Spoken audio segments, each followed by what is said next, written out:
कैसे हो आप लोग। आशा करती हूँ आप सब ठीक होंगे। निधि चैनल में आप सबका स्वागत है। और आज मैं आपको गणगौर की पौराणिक व्रत कथा सुनाऊंगी और कथा को पूरा सुने और बीच में बिल्कुल ना छोड़ें। एक बार भगवान शंकर तथा पार्वती जी नारद जी के साथ भ्रमण को निकले। चलते चलते वे चैत्र शुक्ल तृतीया के दिन एक गांव में पहुंचे। उनके आगमन का समाचार सुनकर गांव की श्रेष्ठ कुलीन स्त्रियां उनके स्वागत के लिए स्वादिष्ट भोजन बनाने लगी। भोजन बनाते बनाते उन्हें काफ़ी विलंब हो गया, किंतु साधारण कुल की स्त्रियां श्रेष्ठ कुल की स्त्रियों से पहले ही थालियों में हल्दी तथा अक्षत लेकर पूजन हेतु पहुंच गई। पार्वती जी ने उनके पूजा भाव को स्वीकार करके सारा सुहाग रस उन पर छिड़क दिया। वे अटल सुहाग प्राप्ति का वरदान पाकर लौटी। तत्पश्चात उच्च कुल की स्त्रियां अनेक प्रकार के पकवान लेकर गौरी जी और शंकर जी की पूजा करने पहुंची। सोने चांदी से निर्मित उनकी थालियों में विभिन्न प्रकार के पदार्थ थे। उन स्त्रियों को देखकर भगवान शंकर ने पार्वती जी से कहा, तुमने सारा सुहाग रस तो साधारण कुल की स्त्रियों को ही दे दिया, अब इन्हें क्या दोगी। पार्वती जी ने उत्तर दिया, प्राणनाथ, आप इसकी चिंता मत कीजिए। उन स्त्रियों को मैंने केवल ऊपरी पदार्थों से बना रस दिया है, इसीलिए उनका रस धोती से रहेगा, परंतु मैं इन उच्च कुल की स्त्रियों को अपनी उंगली चीर कर अपने रक्त का सुहाग रस दूंगी। यह सुहाग रस जिसके भाग्य में पड़ेगा वह तन मन से मुझ जैसी सौभाग्यशाली हो जाएगी। जब स्त्रियों ने पूजन समाप्त किया तब पार्वती जी ने अपनी उंगली चीरकर उन पर छिड़क दी। जिस पर जैसा छींटा पड़ा उसने वैसा ही सुहाग पा लिया। तत्पश्चात भगवान शिव की आज्ञा से पार्वती जी ने नदी तट पर स्नान किया और बालू की शिव मूर्ति बनाकर पूजन करने लगी। पूजन के बाद बालू के पकवान बनाकर शिवजी को भोग लगाया। प्रदक्षिणा करके नदी तट की मिट्टी से माथे पर तिलक लगाकर 2 कण बालू का भोग लगाया। इतना सब करते करते पार्वती जी को काफ़ी समय लग गया। काफ़ी देर बाद जब वे लौटी आई तो महादेव जी ने उनसे देर से आने का कारण पूछा। उत्तर में पार्वती जी ने झूठ ही कह दिया कि वहाँ मेरे भाई भावज आदि मायके वाले मिल गए थे, उन्हीं से बातें करने में देर हो गई। परंतु महादेव जी तो महादेव ही थे, वे कुछ और ही लीला रचना चाहते थे।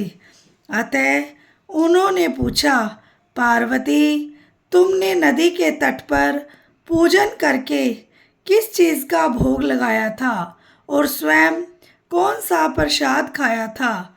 स्वामी, पार्वती जी ने पुनः झूठ बोल दिया। मेरी भावज ने मुझे दूध भात खिलाया, उसे खाकर मैं सीधी यहाँ चली आ रही हूँ। यह सुनकर शिवजी भी दूध भात खाने की लालच में नदी तट की ओर चल दिए। पार्वती दुविधा में पड़ गई। तब उन्होंने मौन भाव से भगवान भोले शंकर का ही ध्यान किया और प्रार्थना की, हे भगवान, यदि मैं आपकी अनन्य दासी हूँ तो आप इस समय मेरी लाज रखिए। यह प्रार्थना करती हुई पार्वती जी भगवान शिव के पीछे पीछे चलती रही। उन्हें दूर नदी के तट पर माया का महल दिखाई दिया। उस महल के भीतर पहुंचकर वे देखती हैं कि वहां शिवजी के साले तथा सलहज आदि सपरिवार उपस्थित हैं। उन्होंने गौरी तथा शंकर का भावभीना स्वागत किया। वे 2 दिनों तक वहां रहे। तीसरे दिन पार्वती जी ने शिव से चलने के लिए कहा, पर शिवजी तैयार ना हुए। वे अभी और रुकना चाहते थे। तब पार्वती जी रूठकर अकेली ही चल दी। ऐसी हालत में भगवान शिव जी को पार्वती के साथ चलना पड़ा। नारद जी भी साथ साथ चल दिए। चलते चलते वे बहुत दूर तक निकल आए। उस समय भगवान सूर्य अपने धाम को पधार रहे थे।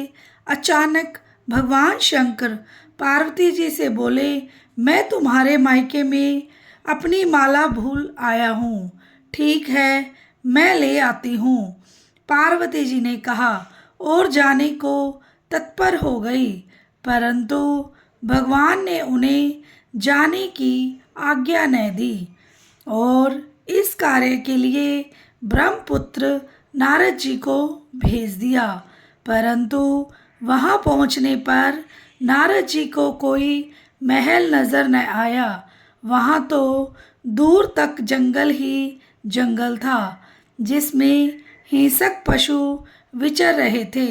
नारद जी वहां भटकने लगे और सोचने लगे कि कहीं वे किसी गलत स्थान पर तो नहीं आ गए। मगर सहसा ही बिजली चमकी और नारद जी को शिवजी की माला एक पेड़ पर टंगी हुई दिखाई दी। नारद जी ने माला उतार ली और शिवजी के पास पहुंचाकर वहां का हाल बताया। शिवजी ने हंसकर कहा, नारद, यह सब पार्वती की ही लीला है। इस पर पार्वती बोली, मैं किस योग्य हूँ। तब नारद जी ने सिर झुकाकर कहा, माता, आप पतिव्रताओं में सर्वश्रेष्ठ हैं। आप सौभाग्यवती समाज में आदि शक्ति हैं। यह सब आपके पतिव्रत का ही प्रभाव है। संसार की स्त्रियां आपके नाम स्मरण मात्र से ही अटल सौभाग्य प्राप्त कर सकती हैं और समस्त सिद्धियों को बना तथा मिटा सकती हैं। तब आपके लिए यह कर्म कौन सी बड़ी बात है। महामाये गोपनीय पूजन अधिक शक्तिशाली तथा सार्थक होता है। आपकी भावना तथा चमत्कारपूर्ण शक्ति को देखकर मुझे प्रसन्नता हुई। मैं आशीर्वाद रूप में कहता हूँ कि जो स्त्रियाँ इसी तरह गुप्त रूप से पति का पूजन करके मंगल कामना करेंगी, उन्हें महादेव जी की कृपा से दीर्घ आयु वाले पति का संसर्ग मिलेगा। बोलो श्री शंकर भगवान और पार्वती माता जी की जय हो। आशा करती हूँ आपको कथा पसंद आई होगी और वीडियो को लाइक, चैनल को सब्सक्राइब करना ना भूलें जो भी चैनल पे नए हैं, और बेल आइकन को ज़रूर प्रेस करें ताकि मेरी वीडियो की नोटिफिकेशन सबसे पहले आपके पास पहुँचे। मिलते हैं नेक्स्ट वीडियो में। राधे राधे।